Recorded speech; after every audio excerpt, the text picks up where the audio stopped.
Pasaban 15 minutos de las 9 de la noche cuando Cobos decidió irse. Llevaba varias horas delante de la pantalla del ordenador, sin apenas pestañear, y pensó que ya era hora de marcharse a casa. Afuera, en la calle, ya había anochecido. El viento soplaba con una fuerza inusitada, como antesala de una tormenta que estaba a punto de llegar. Antes de cerrar la oficina con su llave, tecleó en la pequeña pantalla de la consola la clave para activar la alarma electrónica. Esperó unos segundos tras cerrar la puerta hasta que escuchó un pitido agudo que indicaba que la alarma quedaba en servicio. Y con un gesto instintivo se echó la gabardina por encima de los hombros. El frío arreciaba y empezaba a lloviznar. Con paso rápido alcanzó su vehículo. Era viejo y verde oscuro, que pese a los años se encontraba en bastante buen estado. Abrió la puerta y con rapidez se introdujo en su interior. Introdujo la llave en el contacto y en breves segundos una tenue luz dio vida al cuadro de mandos. Giró la rueda de la calefacción hasta el tope y se dispuso a iniciar la marcha a su casa. La tormenta se fue volviendo cada vez más virulenta a medida que se alejaba de la oficina. Aún le quedaban unos 50 kilómetros hasta llegar a su casa, situada a las afueras de una pequeña ciudad dormitorio. Decidió encender la radio para hacer el trayecto más apacible. Sin embargo, la grave voz del locutor de ese programa de misterio que tanto le perturbaba inundó el oscuro interior del vehículo. Giró a la derecha para incorporarse a la carretera comarcal, por la que tendría que transitar varios kilómetros. No le gustaba nada regresar a casa por ese camino, más cuando hacía una noche tan desapacible como esta, ya que el firme no se encontraba en buen estado y apenas había iluminación. De hecho, se había producido en aquella carretera varios accidentes en los últimos años, algunos mortales. Esto también había dado lugar a la habladuría de la gente, que afirmaban que en una curva se aparecía una mujer. Era joven, vestida de blanco y con aspecto desaliñado. Cobos no era una persona que diera mucho crédito a este tipo de historias. Sin embargo, tenía que reconocer que había algo en esa carretera que le provocaba una sensación extraña, como de intranquilidad. Ya había dejado atrás las luces de la pequeña ciudad y la oscuridad lo inundaba todo.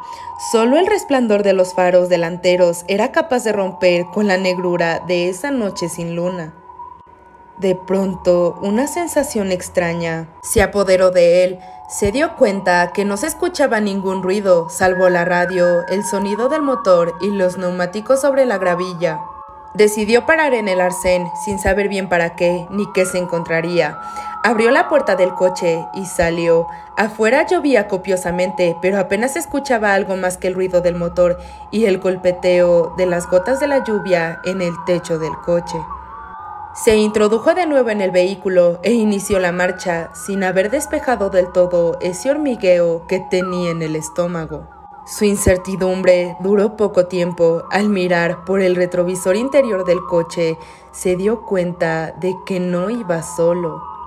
Una mujer totalmente empapada, con vestido blanco y la mirada ausente, se encontraba en el asiento trasero.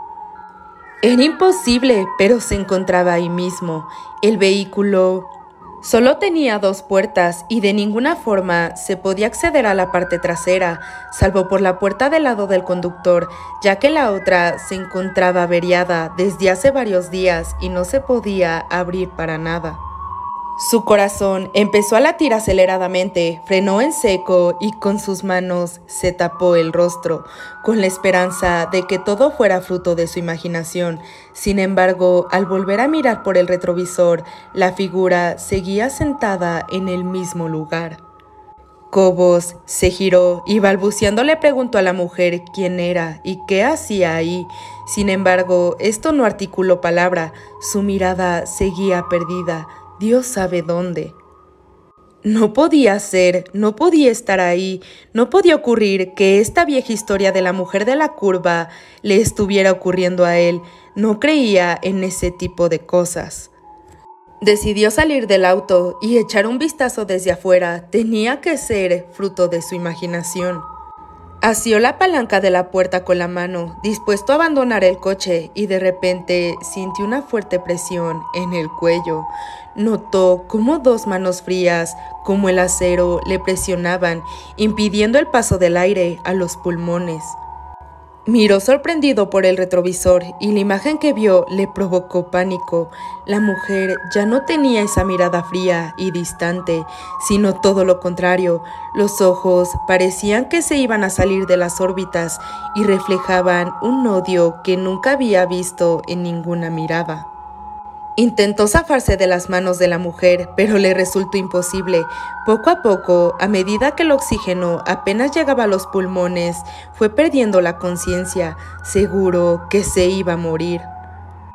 Pero sin entender aún por qué, hasta que la mujer se aproximó a sus labios y le dijo con una voz carente de expresión: «Nos veremos en el infierno, donde estoy desde aquella noche que me atropellaste, en la curva que acabamos de pasar. ¿Recuerdas?». Fueron las últimas palabras que él escuchó, y después reinó la oscuridad más absoluta.